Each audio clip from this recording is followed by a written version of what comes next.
It's hump day. Hump day! It's hump day. Hump day!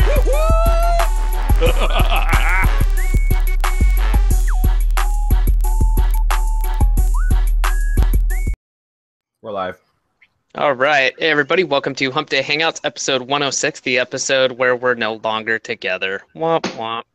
But we'll just go down the line and say hi anyway. So, hey, Chris, how's it going, man?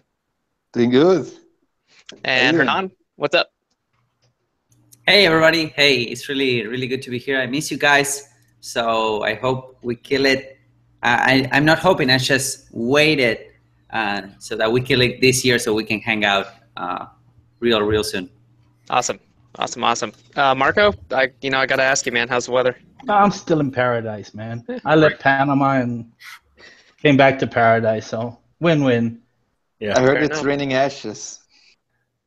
It was for a few days. It's been okay lately, but it makes no difference. It just makes the ground more fertile. So anything you plant, you can plant your own garden, get plenty of vegetables. It's win-win, man. You can't lose, right?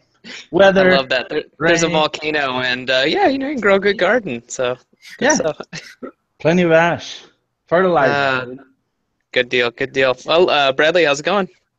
good. Glad to be home. So, Good. although I Yeah. came back to kind of cold weather, it kind of sucks, but other than that, I'm just glad to be home. Well, that's good. Keeps you inside and keeps you busy, right? Keeps me working. Yeah. Yeah. All right. Well, just a few short announcements and we'll get rolling today, everybody. We just wanted to let you know, obviously, Local Kingpin is still available, and I'm going to let Bradley talk a little bit about this, about how it ties in, but we just talked to Justin Sardi not too long ago, and I'm sure a lot of you guys know him or have heard of him or have maybe even taken one of his courses. But he's going to be having a limited opening for his video ads crash course. Okay, and this is kind of the third version. He's been updating it for, man, I bought the one like 2 years ago or 18 months ago, but I think it was even before that. So I know I talked to Bradley about this, but Bradley, you thought this would be a good tie-in with Local Kingpin, right? Yeah, I haven't been through the most recent update, though, so I don't know. As long as he covers local stuff in there, and I think he did in the first release of Video Ads Crash Course 3. And yeah, it's just so much more in depth into specifically YouTube ads than what I was able to cover in Local Kingpin, which, by the way, that's not complete yet. The video ads section inside of Local Kingpin isn't done yet. I'm waiting to get my second case study really rolling, which is in a much larger city, so it covers a much broader area, so the targeting is a little bit better. But that said, if you want to really get good at YouTube ads or AdWords for video, then Justin Sardi's course is awesome, and he's relaunching it at like $27 or $37 or something ridiculous. So it's totally worth it, Awesome. Yeah, totally. I liked it. I'm going to get back in, and I've been meaning to get to it. So this winter, I think I'm going to get started with that again. It was definitely one of those shiny objects that I bought and walked away from, and now I'm kicking myself in the ass because, man, YouTube ads are certainly an interesting part of this. So let's see. Oh, and after that, we're going to have some stuff coming up. I'm totally stretching this out for everybody, but we've got we'll just say some good deals coming up with Black Friday. So we're going to be doing our own version. I'll just leave it at that right now and just say we got some really cool stuff. I know Hernan wants to say something. Yeah, we're going to have a ton of cool stuff. Awesome. All right. And speaking of AdWords and paid ads and some traffic, and while we're here, and hopefully everybody can see the hat and see what it says, if you want one of these hats, just leave a comment during the show today and tell us what you think you could do. What's the best thing you could do with AdWords, video, YouTube ads? Tell us what your master plan is, and we're going to pick one of those comments, and we'll send you a hat for free. Sweet. So all you got to do is participate? Yeah, just be active and be here. So yeah, with that though, let's do this. All right. Well, that said, let me grab the screen, and I'm just going to show the whole screen again as usual. And you guys can see Godzilla in the bottom right corner here, scratching his chest or something. All right, just a minute. All right, let me zoom in a little bit, and we'll get started.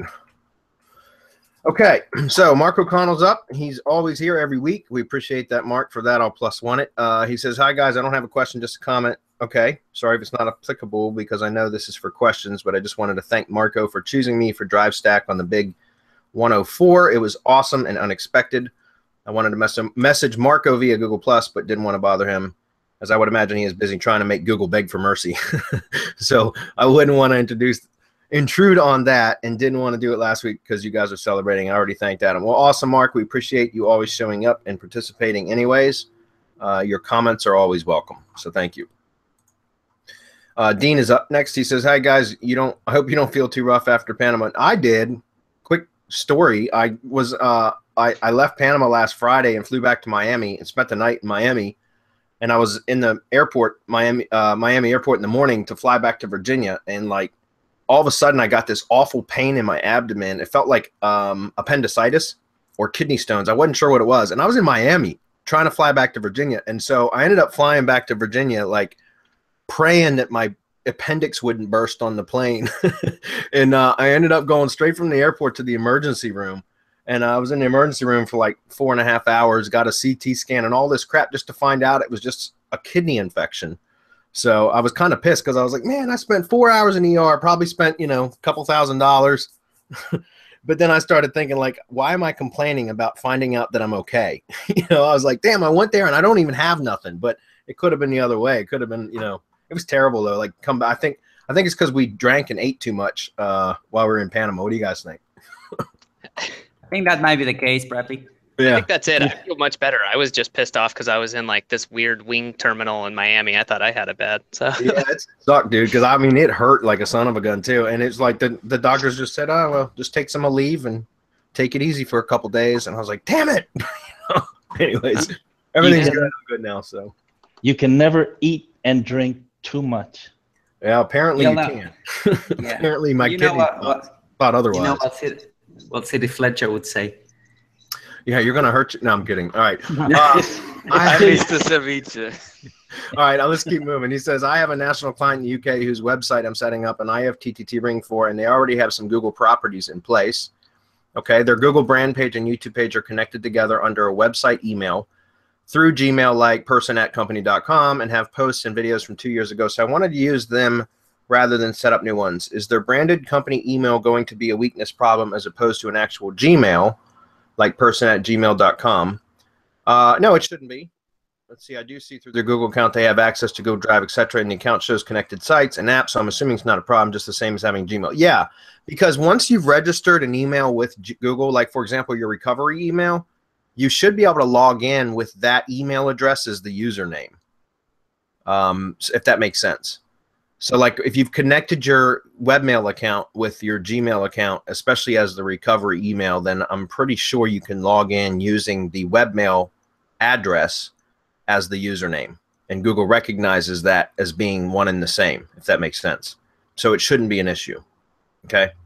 They have given me a branded email from their Gmail setup, my name at, okay, and I have, okay, so I made myself an owner of their Google My Business local page, brand page, and YouTube account. So will my new persona email get all the credit and trust an IFTTT ring brings, just the same as if I had set up a separate Gmail for them? Yeah, again, it doesn't make any difference, Dean. It doesn't make any difference, because whether as long as that webmail account is connected to that Google account and all of the pages and Drive and all that stuff, it doesn't make any difference. It's still the same Google account. Whether it's using a webmail or a Gmail, it doesn't matter. Okay? Lori's up. It's been a while since she's commented. What's up, Lori? She says, hi, guys. Hope you enjoyed the time in Panama plotting and planning against Google, and we did. We have a law client that we made an ROIS drive stack for. We're trying for a pretty competitive keyword phrase, so we would like to add additional drive stacks. When you do that, do you use the same G Drive account or start fresh with a new account? I followed Bradley's local case study, but they aren't ranking as high as we would like. I've listened to a lot of the advanced strategy webinars too, but can't seem to find where to talk about adding additional content to an already existing drive stack. Also, the main keyword terms were initially ranking on page 1 of Google, even as high as position 3, and then gradually have dropped to page 3 and have stayed there. We finished the stack in early May and then started backlink building in early July. Any thoughts? Thanks in advance. Okay, Lori, I'm going to let Marco talk about that because he's more the expert on that. Yeah, don't put more than one G stack per drive account. It overburdens the script, and Google will shut you down. Period. That's just the way it is. So you can create persona accounts and each persona account can be an employee of the company. You know, you can make that persona associated with the company, and of course, it's natural to share files and folders. And, am I giving away too much? Maybe. Lori, reach out to me in private. Yeah, Yeah, or in the RYS group, Facebook group. Yeah, I don't wanna continue with this. Or if you're going to order, just reach out to me and I'll let you know what to do, because I don't want to give away the farm here. I started to. Sorry. Yeah, and just remember you can add the other accounts as under the share, you know, the share function, right? So you can still access everything from still one login, if that makes sense. Right. Yeah. Also, the main keyword terms were initially ranking on page 1 of Google, even as high as position 3, then gradually dropped to page 3 and stayed there. Okay, so Lori, really, there's no way for me to give you any advice on that question. I wish I could, but there's just so many different variables that would have to be looked at for us to give any sort of advice on what could be causing the problem. I mean, that is just such a broad question, in that we need a hell of a lot more details or access to the site for like a site audit. And if that's something that you would want to have done, if you're in the masterclass, you know, we provide site audit services as part of the masterclass training. So you're more than welcome to post there, and we could take a look if you're willing to share the URL on within the webinar to, you know, just to the attendees basically. But that's up to you. If you're not comfortable with that, then I completely understand. But we could get a lot more in depth on that stuff in the masterclass than we could here. So you could even give us some more details. All right. Yeah, you know, Lori's been with us, I mean, for quite a long time. She has purchased from us. I'll give you 15 minutes of my time, Lori, just to get you set up and in the right direction as far as what you need to do, and then you can just go ahead and order from our RYSVA. You know, he rocks it. So, you know, do it. Let's do it that way, just so I can get you headed in the right direction. Very, very generous of you, Marco. Michael's up. He says, hi, I'm still wondering if I should go with the HTTPS version of my site. I have 15 pages with the www version and then 3 pages that have both versions indexed. So I need to choose one direction to go. Staying with www would be the easiest. I'm assuming you mean staying with www that doesn't include the HTTPS, because I think that's what you're talking about, the protocol, because either you have SSL or you don't, right? So typically in a question like this, I would expect somebody to be asking about the difference between HTTP and HTTPS. In this case, you're kind of mixing 2 different concepts here.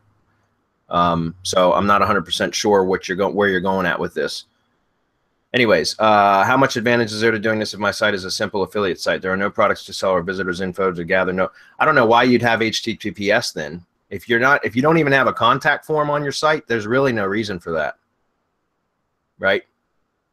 I mean, if anybody else wants to comment on that, I'm happy to hear some other opinions on that. But if you're not collecting any sort of data from the site, like any contact details or anything, where nobody has to submit a web form for anything, then I don't really see the point of having the SSL certificate.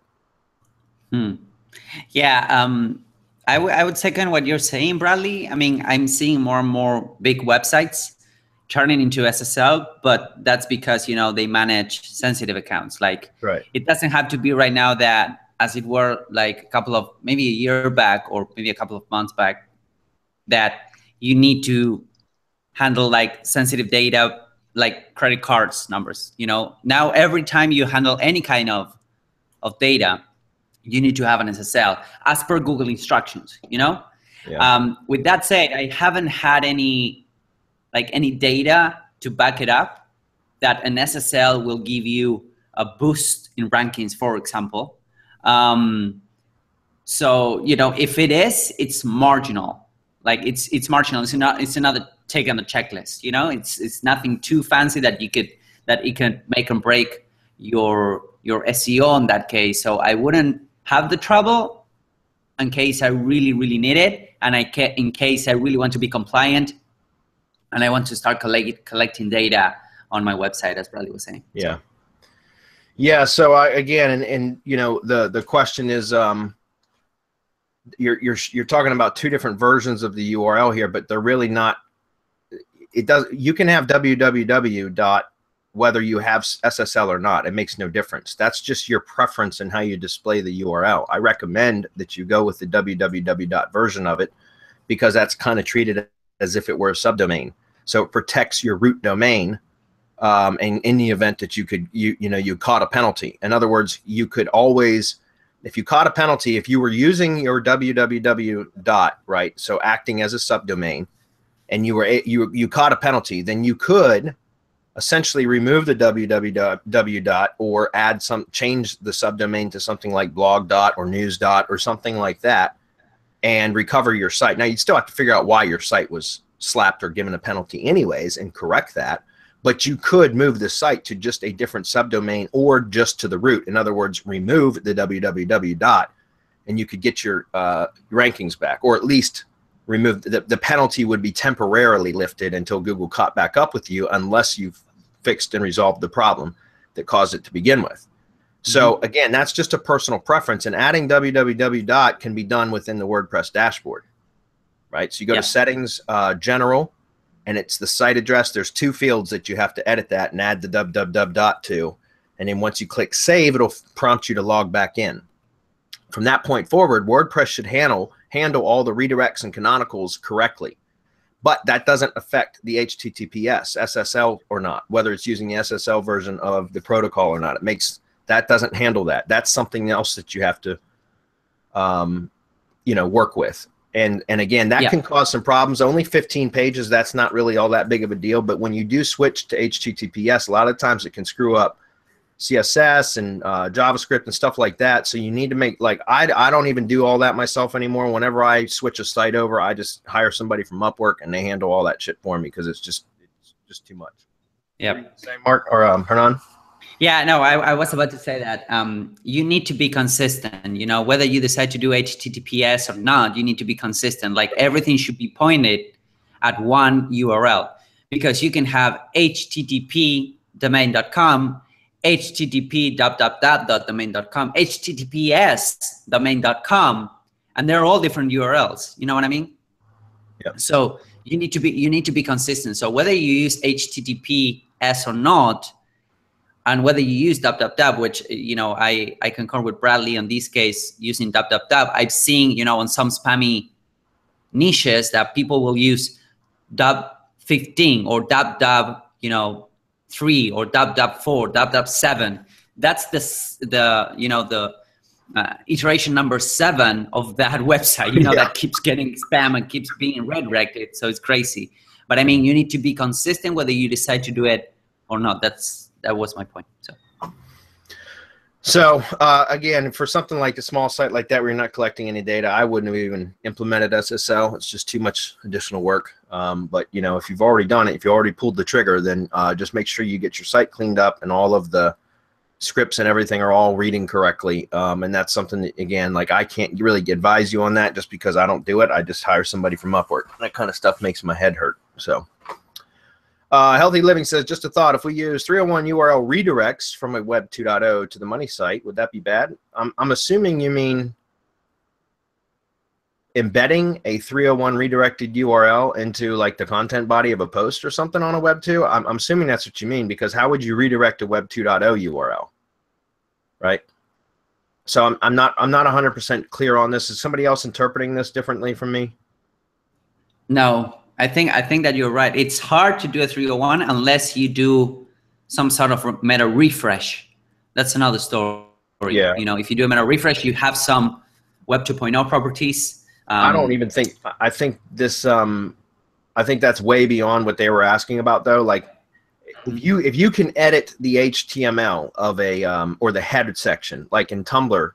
Sometimes you can do that. I don't know if you can still do meta refreshes there, but like Weebly, you could do a meta refresh. Blogger, we were able to hack that in as well. But put a meta refresh code in, then the whole Web 2 will do it. But doing a 301 redirect from a Web 2, I don't know how to do that. Other than using a 301 redirected URL as your link within the content of a post, which would be like, like a goo.gol or a bit.ly link or something like that. But really, I don't really see the purpose of that either. I mean, you can, just to give you some URL variations, I guess. But yeah, if you could clarify that, maybe what it is that you're asking specifically, we might be able to give you a better answer. Okay. Next says, I have a question about PBNs. Okay, I have a money site that have IFTTT ring to RSS. Okay, I use my PBNs with backlinks to the IFTTT ring. Okay, how can I make it stronger? PSA, I have GSA search engine ranker, but I don't want to blast my PBNs.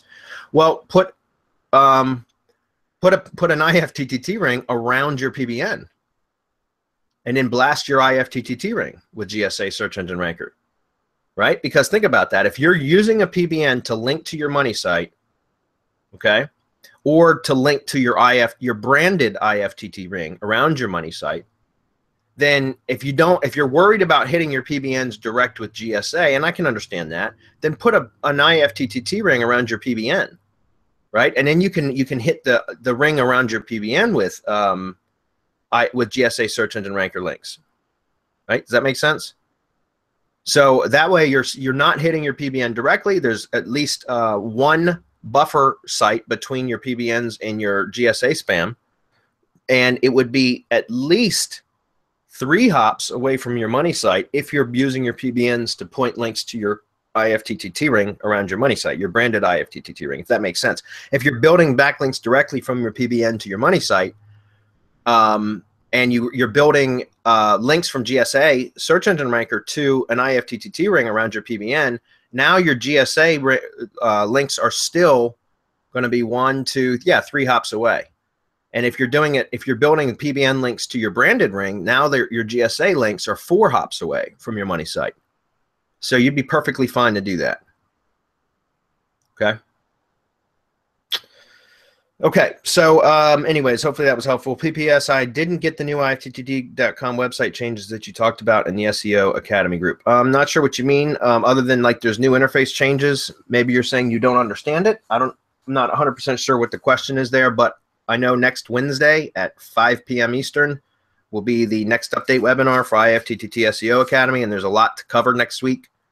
So we're going to cover all that stuff, the new applets, the new interface that everybody hates. I get that. IFTTT is acting like Google and Google Plus, I mean, and that they're changing the interface and nobody likes it. But it is what it is, right? So we're going to cover that, and we're going to cover some interesting issues that have popped up with some other things recently. Okay, so that's all going to be covered next Wednesday at 5 p.m. Eastern. You can find the link inside the Facebook group for the event in the events tab, okay?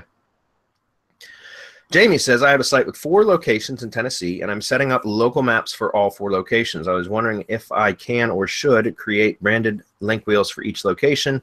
Same brand for all locations. Not sure if it would be a problem to have so many branded properties. Any thoughts? Thanks.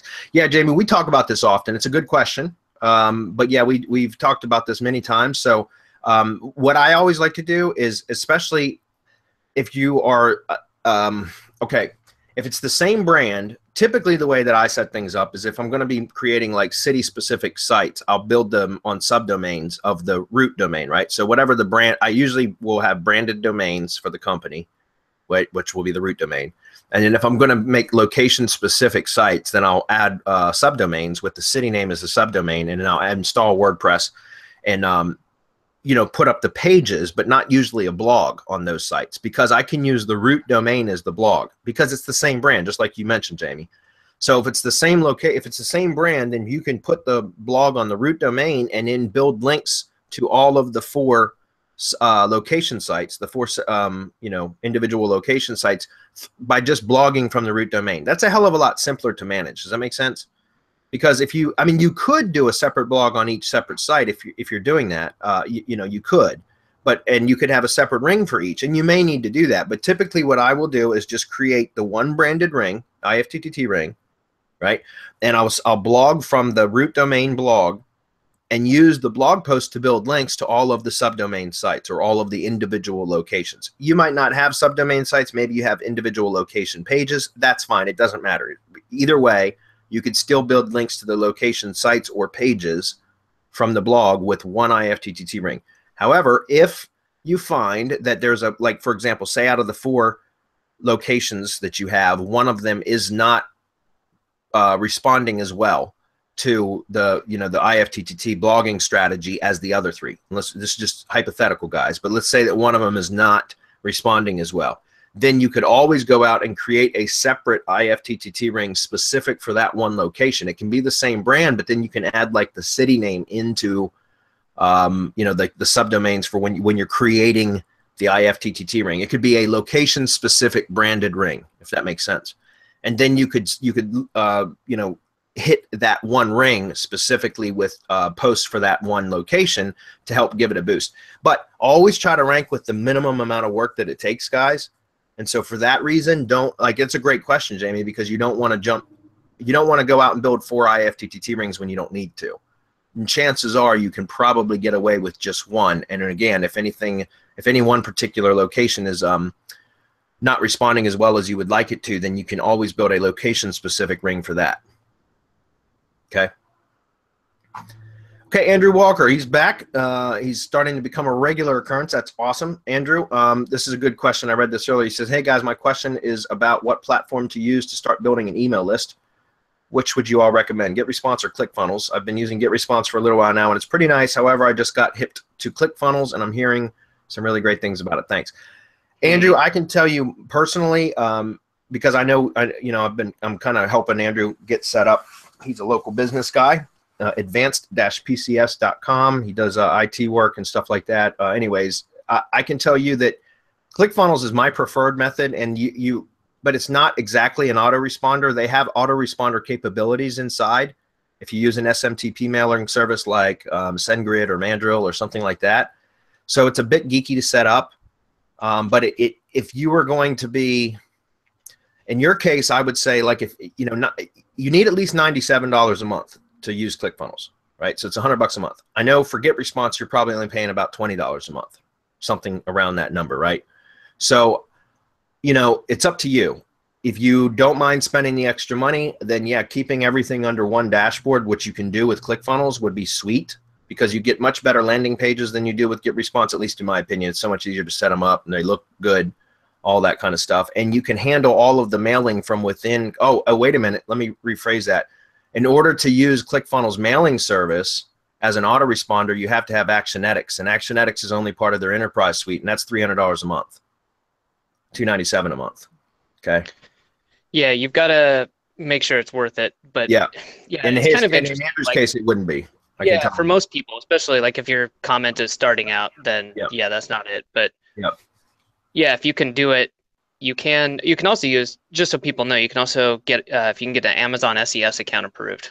Yeah. Which you can't always, but that's free. So then that lets you, if you don't use an outside service, you can't customize your emails in Clickfunnels, right? Because they don't want you sending out stuff from their service. So, but once you do that, that would be one of the next steps up. But we're also looking at a couple different providers too, Andrew. So maybe we could come back and give you some more information. I think Bradley can tell you. Obviously, you guys are talking offline, but there's some additional stuff we're looking at. Like we're checking out ConvertKit right now, and we've been using Aweber, GetResponse, ActiveCampaign, and I think that's it. But Chris and Hernan might have some input here too. Yeah, I mean, I would just mention to Andrew, like I said, Andrew, I forgot, I started to tell you, but even the $97 a month version of Clickfunnels doesn't give you email capabilities. It will give you like an email notification from each funnel, but you can't use it as an autoresponder.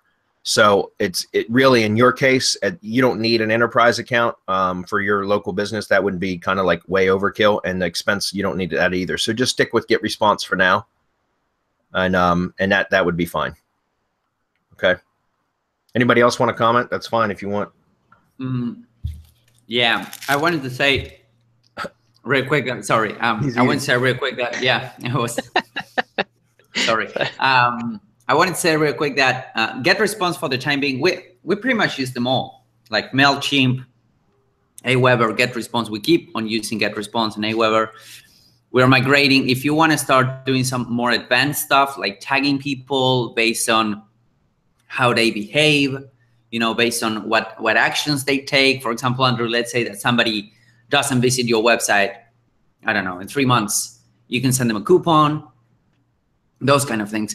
So in reality, GetResponse will suffice for now, since I'm assuming you're starting out. At some point, you want to go for something more advanced, like for example, ActiveCampaign, which will be pretty much the same expense. You know, there are, of course, more complex tools out there, but ClickFunnels is a landing page builder and a funnel builder. You know, it doesn't have to do with email marketing, while it is, you know, an added tool. And I'm pretty sure Bradley is helping you out with ClickFunnels. But again, that's a landing page builder. That's not the main functionality of ClickFunnels. It is from Actionetics, in my opinion. So GetResponse will suffice for now, in my opinion. At some point, if your list grows a lot, which I know it will with Bradley's help, you may want to turn into something more advanced, you know, more ninja maybe. Yeah, but even GetResponse has automations and stuff. You can set up tags and all that stuff with automations. You just need to learn how to do it. That's all. You know, I'm sure the ActiveCampaign or ConvertKit might be better, but I'm just letting you know you can create automations inside of GetResponse now too. So yeah. So I don't think you need to change anything, Andrew. I'd leave it just the way that it is for now. No, because I'm drinking the Kool-Aid so heavily from ClickFunnels, I do want to say, though, if people get to that point, there are some really cool things you can do with ClickFunnels. And by all means, some of the things you can do, I'm not saying like all of this is exclusive to ClickFunnels, but you can start tying in actions as well as other things. And the integrations into ClickFunnels is so crazy. It's almost like Zapier, where they have just tons of integrations you can use. So yeah. Greg's up. He says, "Welcome back to reality, guys." What? Except for Marco. Hey, have you guys tested, or can you suggest any new trigger channels that might work in an IFTTT network ring yet? Well, yeah, you can use Twitter. That's what Twitter SEO Academy is really about. That and much more. But you can use Twitter to trigger. You can use any one of the blog property. I mean, you can pretty much use any property, any channel. Well, not any channel, but most of the channels that we use, right? The ones that we use for like marketing and stuff like that. A lot of those can be used as triggers also. The problem is when you use the other properties as triggers, what does the resulting post look like on the other side, right? So whatever you're syndicating to from that trigger point, what does it look like over there, right? At the syndication point, like what does it look like? And a lot of the times they come out kind of funny. In fact, you know, I played around with a couple years ago a lot with trying to set up WordPress triggers or Tumblr triggers and Blogger triggers, and some interesting like weird stuff happens with those triggers sometimes, and that's why I always resorted back to just using RSS triggers, because RSS triggers seem to be the most consistent over time. Where I consistently had difficulty with using other properties as triggers. Although, like I said, Twitter can be a trigger. You could use a Facebook page. You could, I mean, pretty much almost any one of the properties that we typically talk about, you know, in the academy can be used as a trigger. So you just got to go in and play with your own recipes, Greg. You know, I highly encourage everybody to try other recipes and to play around in there. We just give you the recipes that we know that work consistently over time, right? But you're more than welcome to play with it, Greg, and you know, test. But again, I would set up a test network that you can play around with triggers and stuff like on. That way you're not, you know, destroying branded network properties when something goes wrong, if that makes sense. Okay. Good question, though. Sky's up. He says, I'm trying to optimize a website for Google Maps. Business has 4 categories selected within GMB. I want to create 4 pages on the website and optimize for those terms. How would you suggest to implement in site architecture, and what content would you include in the pages? Sky, I actually read this question earlier, and this is something that I could even diagram out. I'm not going to do it on Hump Day Hangouts, but if you want to kind of post that question over on the masterclass page, we got masterclass in about 30 minutes, and I can actually diagram it out there for you. But pretty much you just want to have 4 silos, or the top of the silos, so 4 categories, in other words, on your site. Categories and pages, right? So a separate page, which you can also create a corresponding category. And then for each one of those you know, categories within the Google My Business that you have listed in the Google My Business page, right? So you create 4 different categories, and then from there you can just add supporting in a simple silo structure, which is what I would recommend. Complex silo structure is usually overkill for local stuff. So I would use a simple silo structure, and then from that you just would create supporting posts for each one of those categories. That's it. As many supporting posts as it takes to rank. Right? And you just make sure that you always link from the supporting post up to the silo landing page, and make sure that you place that post in the proper, correct category, the correct silo, right? And that's really all you need to do. Okay? Make sure that you're also syndicating to that Google My Business page. the local local page or brand page, depending on how you have it set up. I guess it's a local page, so because you talked about maps. But if you want me to diagram it out, I'd be happy to do so. Just that'll be in masterclass, and you can post that on the event page, and we'll get to it in about 25 minutes. Jamini's up. Hey guys, one of my clients has a .mob website that is separate from his old website, and it ranks very well in his industry. He has just had a brand new responsive website created. How can I help him keep or transfer his mobile rankings from his .mob site? Also, if he points the old HTML website at the new responsive website, will it help the new website rank for the keywords the old website was ranking for? Thanks, guys. So I guess you're talking about he had a separate mobile website. Is that? I'm assuming that's what she means.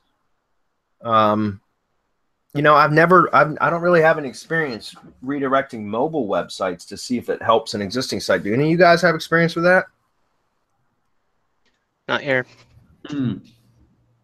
.mob. No. Yeah, typically that's a separate mobile website, right?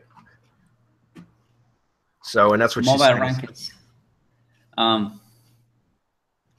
Yeah, the only thing that I can think of is 301 in, like 301 the MOB to the new like M dot or the new responsive website.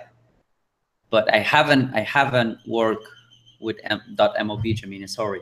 Yeah, and I've never done a separate mobile website. I mean, I've built mobile websites. I've done that, but I've never tried like redirecting from separate mobile websites to newer responsive. Like I've never done any of that. So honestly, I don't want to like throw out some bullshit answers, Jamina, to your question, because I would be doing you wrong if that were the case. So I don't know. I would play with it. Like, I mean, you could test it. For example, if it's on if you had a whole separate mobile website, then chances are there's separate pages. So what you could do is go in and edit, you know, a couple of the pages, for example, to do a 301 redirect or a meta refresh or whatever, over to the new responsive website, to the corresponding pages, right? So, and just monitor it. So don't do the whole site. What I'm saying is go in and select a couple pages from the mobile site and redirect those back to the corresponding pages on the new responsive design site.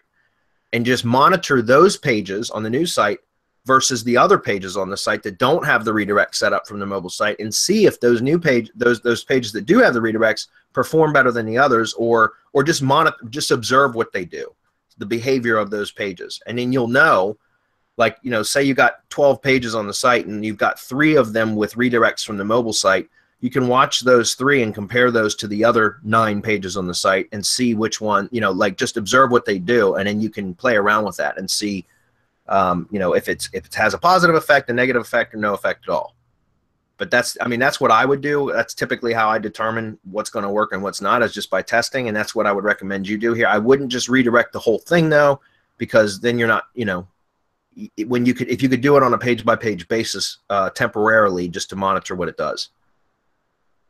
Okay. And by the way, if you redirect from like an old site, for in this case, the old HTML website to the new responsive to web, if he points the old HTML website at the new responsive website, will it help the new website rank for the keywords that the old website is ranking for?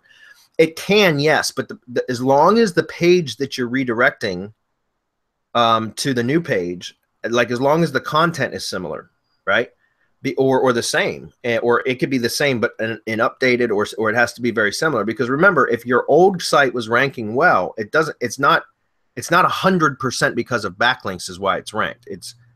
There's also the on-page factor. So as long as your new site is and that in particular, that, you know, on a page by page basis, is the on-page SEO is comparable to what the old site was, then yes, it should respond really well to that redirect, because but if the new site, and I'm assuming that the new site is optimized properly, but if it isn't, and if there's like a, you know, significant difference between the pages, it may not help at all, or may give it just a very marginal boost.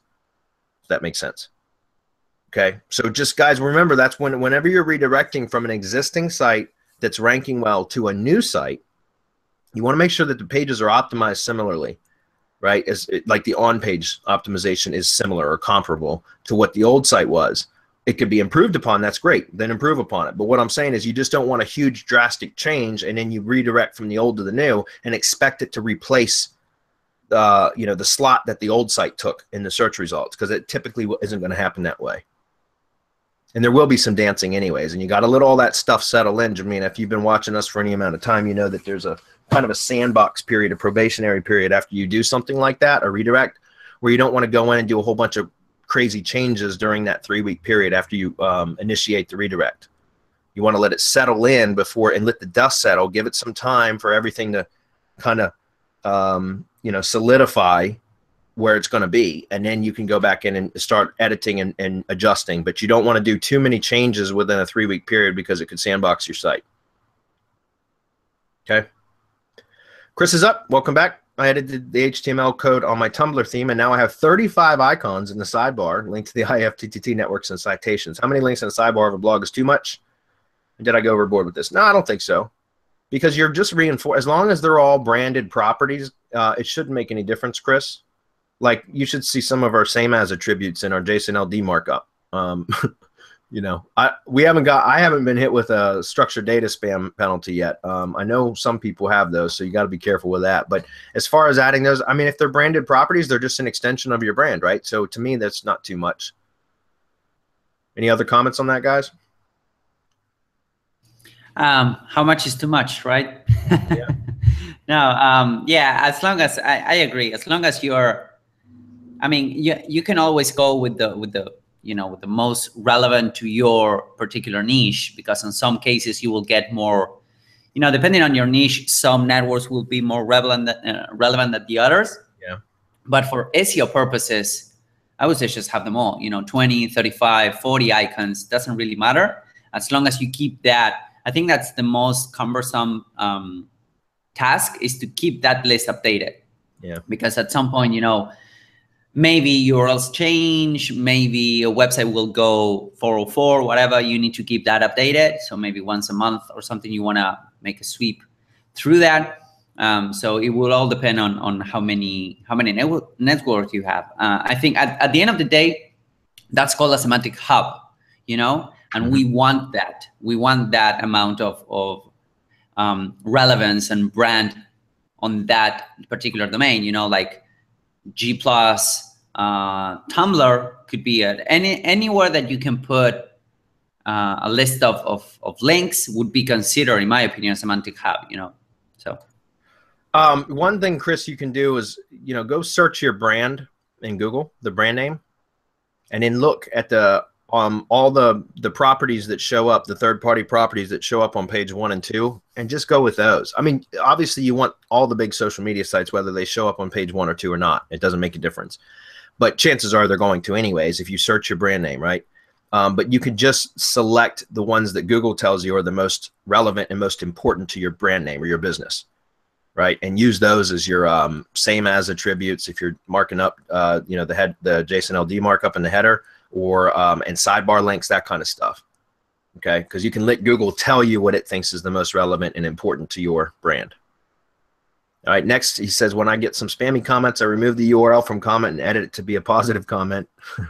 I figure if they try to spam to get links, I might as well remove the link and use the comment to benefit the page. Do comments help build credibility, or should I just block them to save time?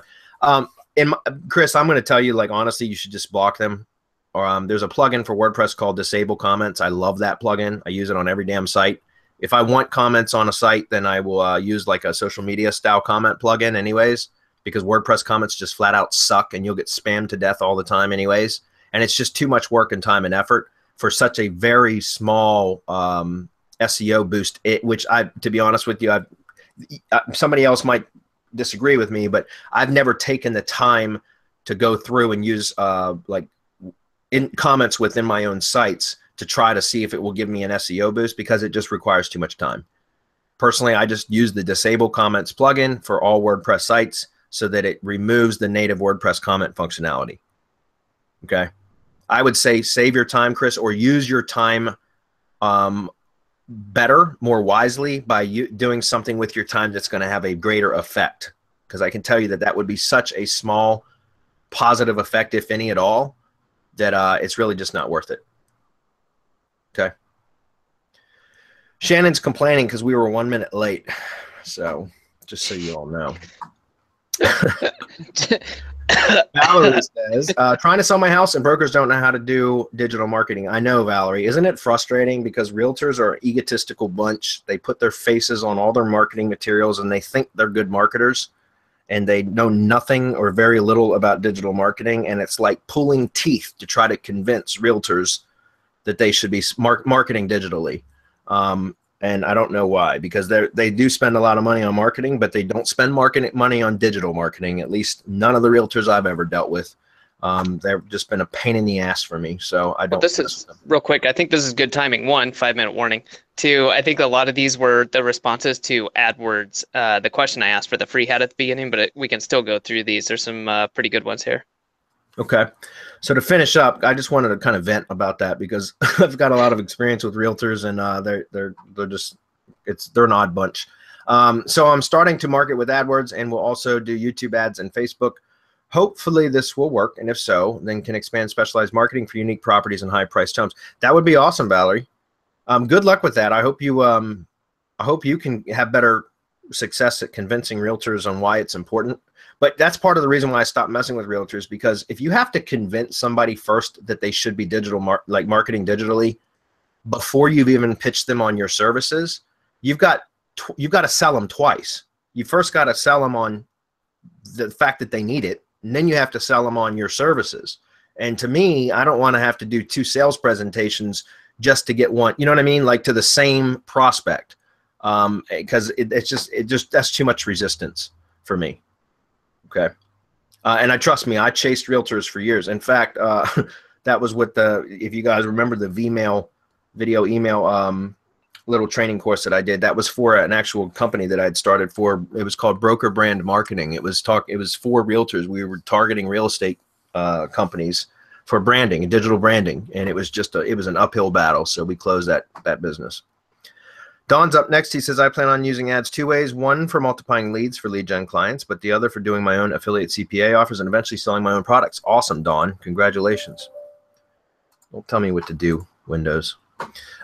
Keith is up, following Local Kingpin at the moment, spending more than making with AdWords, but getting better. So any more help would not go amiss. Not done any video yet, is learning the basic of AdWords. Keith, stick with it, buddy. It takes practice, and getting an AdWords campaign up and profitable, it's not going to happen immediately. That's why I go through in the Local Kingpin. So I really went to great lengths to try to explain the beta campaign structure and how to set it up in negative keywords so that you reduce your non-relevant clicks. So in other words, you stop wasting money as quickly as possible, and how to optimize the campaigns to where you can get profitable quickly. But guys, it's totally worth it if you lose a little bit of money in your first 30 days, or even if you just break even. If you continue at it and you get your campaign optimized, it can be profitable, and it's just a stream of revenue that requires very little maintenance once you dial it in. Okay. Mm-hmm. Unlike SEO, that is a constant struggle. Yeah. Okay. Real quick, I want to add that it took me maybe 6 months to become profitable with 1 campaign on Facebook ads, and I didn't have the guide that you guys have with Bradley showing you step by step over the shoulder how to do it, how to become profitable. So it's just a matter of, sticking to it. And at first you will burn through money, but that's investing in your education, the way I see it. That's right. So keep at it. At some point you will learn the ropes of AdWords, and bam, you can launch a profitable campaign in a couple of hours. And because you will know what to look for, what cues to look for, and what to kill, how to kill it, and when to kill it when it's not being profitable. So wise advice. Hernan's been doing paid traffic for us for years, and I never did any paid traffic until recently, at least like AdWords stuff. And now I love it. I just wish I had started 5 years ago, but it is what it is. So, all right. Guys, Local Kingpin replay should be going out if you were signed up for it. The webinar from yesterday, it was really just kind of like a soft pitch. There was some value there, but it was really just like, hey, if you missed your chance on the launch, we gave a special offer on that. And, so if you were signed up for the webinar and you didn't make it yesterday, you should get the replay link via email. All right. I think we got time for One or two more. How many links with FCS or whatever spam tool you use do you guys usually throw at each branded tier 1 spam point property in your network for local sites? I don't want to overkill. I think Hernan recommends 75 to 125.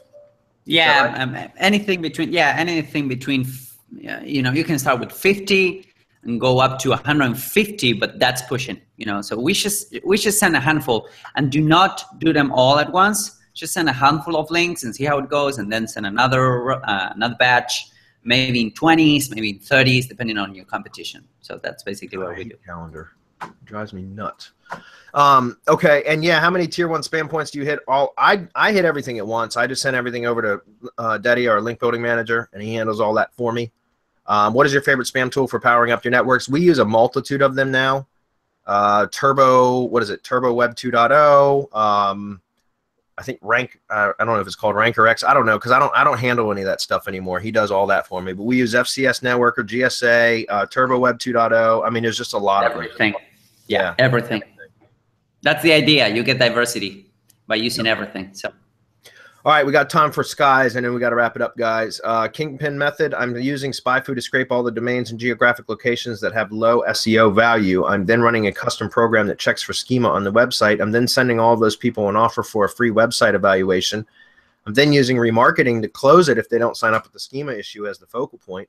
I'm also using video ads to help rank videos in organic. Sky is crushing it. Very good, Sky. Keep it up, buddy. Okay, that's it. Do you want to pick the hat person now, or what are we doing? Yeah, Hernan, we're there in Slack. Let's see. If you want to answer one more quick one, me and Hernan were discussing this. You heard that from Adam. Adam said I could answer one more. Don's up. He says, when you are updating new IFTTT properties in your IFTTT group, are you updating the master spreadsheet, or do we need to do that? Because I just have my VA using your sheet as a template. Yeah, Don, like if I add a new recipe, that it goes on the account workbook template, which is the master spreadsheet that, you know, we've got linked all over the place. So that's updated in real time. If a property is removed, then I'll remove it from the, you know, if we add a property or add a new recipe, then everything's listed on that spreadsheet. Okay. Did you guys get it worked out? We did. Not because it was the first comment, but Valerie, we really liked your comment, your POFU mentality. If they're not going to do it, you'll take it into your own hands. So way to take action. Fuck it, I'll do it myself. We like it. Send me an email to support and give me your address and tell me whether you want a medium or large, and we'll get that in the mail to you this week. Awesome. Cool. Congratulations, Valerie. Okay, guys. Masterclass starts in about 8 minutes or so. We'll see you all over there. Those of you that are in it. If you're not, come join us. Awesome. Bye, everybody. Bye. Bye-bye.